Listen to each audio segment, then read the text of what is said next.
আমাকে ভাই ওসব ভয় ফয় দেখিও না, আমি কোনোদিনই ভয় টয় পাই না। ভয় পেতে হলে তোমরা পাও। তোমার যে কাজটা বলছি সেই কাজটা তুমি ভালো করে করো, তাহলে আর ভয় করতে হবে না ভাই। সাংবাদিক রেডি রাখো, ফুলকি দাস আসবে এখানে, একটু সাংবাদিক জড়ো করে রাখো, বাকিটা আমি ম্যানেজ করে নেবো। ছোট কুমার আর তিয়ারি বাবু দরজার দোরগোড়ায় বসে থাকবে। ফুলকি দাসকে এই আসামে ত্রিসীমানায় দেখলে সবার আগে আমাকে এসে জানাবে, কেমন? যাও বাইরে যাও, তো যাও যাও যাও যাও যাও যাও যাও। একটু আনন্দ করবো সেটাও করতে দেবে না, অপদার্থের দল সব হয়েছে।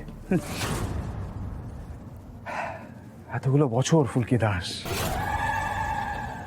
মানুষ বদলেছে, দিনকাল বদলেছে, বদলায়নি শুধু আমি আর তুমি।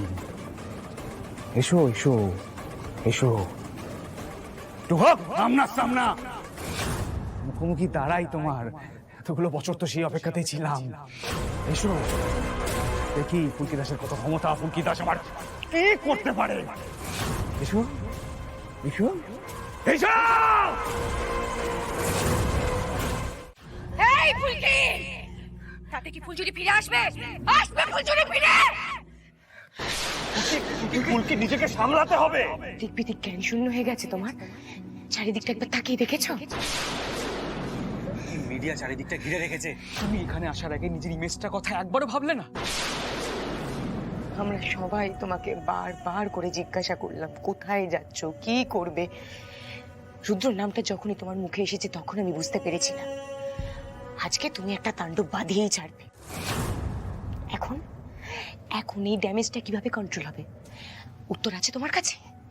তোমার এই কাণ্ডটা কিন্তু চারিদিকে ছড়াবে, সবাই ভুল বুঝবে। ভুল কি বুঝতে পারছো? ভুল বুঝবে তোমাকে। ভুল বুঝুক দিভাই, ভুল বুঝুক সবাই, সবাই ভুল বুঝুক আমাকে।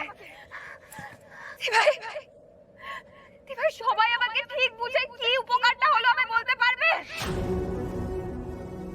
অরণ্য বাবু গুলি খেলেন, আমার মেয়েটাকে কোথাও খুঁজে পাওয়া যাচ্ছে না, কোথাও না। এই শয়তানটা সবকিছু করেছে, এই শয়তানটা। তুমি তো চেনো এই শয়তানটাকে, তাও কিছু বলছো না কেন?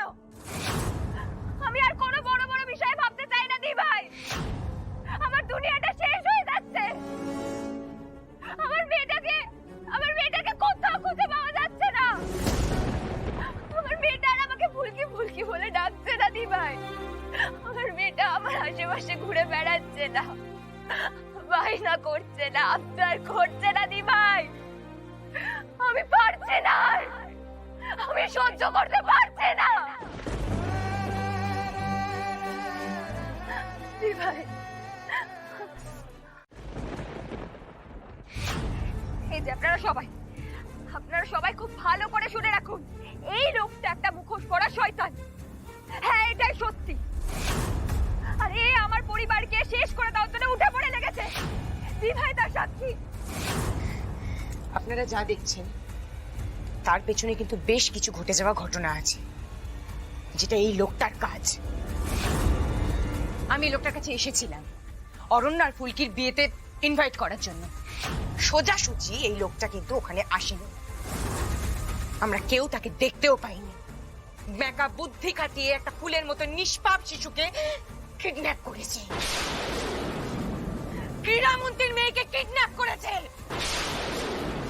মায়ের কোল থেকে তার সন্তানকে কেড়ে নিয়েছে। আপনারা ভাবতে পারছেন কত বড় একটা ক্রাইম করেছে এই লোকটা? তারপরে যদি ফুলকি এই লোকটার উপর চড়াও হয়েও থাকে, সত্যিটা বের করার জন্য দু একটা যদি কষিয়েও দেয়, সেটাকে ফুলকির দোষ। আপনারা বিচার করে বলুন ফুলকির দোষ। মোদি ভাইকে বলেছে আমাদের পুরো পরিবারকে নির্বংশ করবে। আসলে সংশোধনাগারে থেকেও একটুও পাল্টায়নি, একটুও না।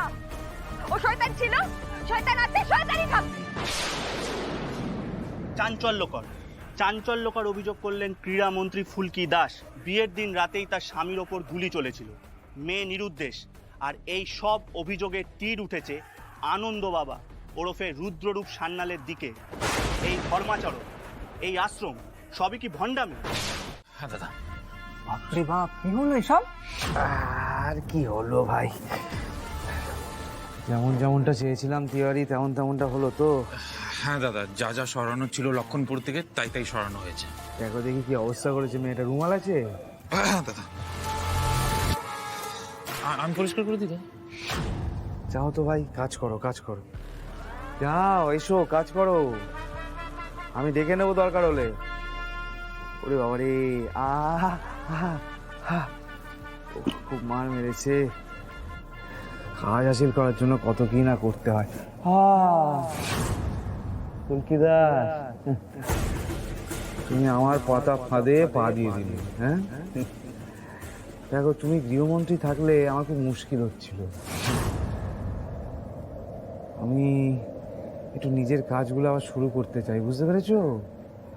অনেক সোনা টোনা পাচার করার আছে, তাই এতদিন পরে তাইজির সাথে হাত মিলিয়ে একটা বিশাল সোনার কনসাইনমেন্ট আমি হাতে নিয়ে ফেলেছি। ফেল করতে তো পারবো না, তাই তোমাকেই সরাতে হবে। এই তোমার মেয়েকে তুলে নিয়ে আমি এক ঢিলে দুটো বাকি মেরেছি। এক, তোমার মেয়ে আমার কাজেও লেগে যাবে, আর দুই, তুমি গৃহমন্ত্রী পদ থেকে তাড়াতাড়ি সরে যাবে। সেই পথ আমি তৈরি করেই রেখেছি, চিন্তা করো না। এবার অন্তত আমি নিশ্চয়ই বলতে পারি ফুলকিদাস বাই। এবারে ফুলকিদাস রুদ্র সান্যালের কাছে গোহারান হেরেছ। কিভাবে? গোহারা।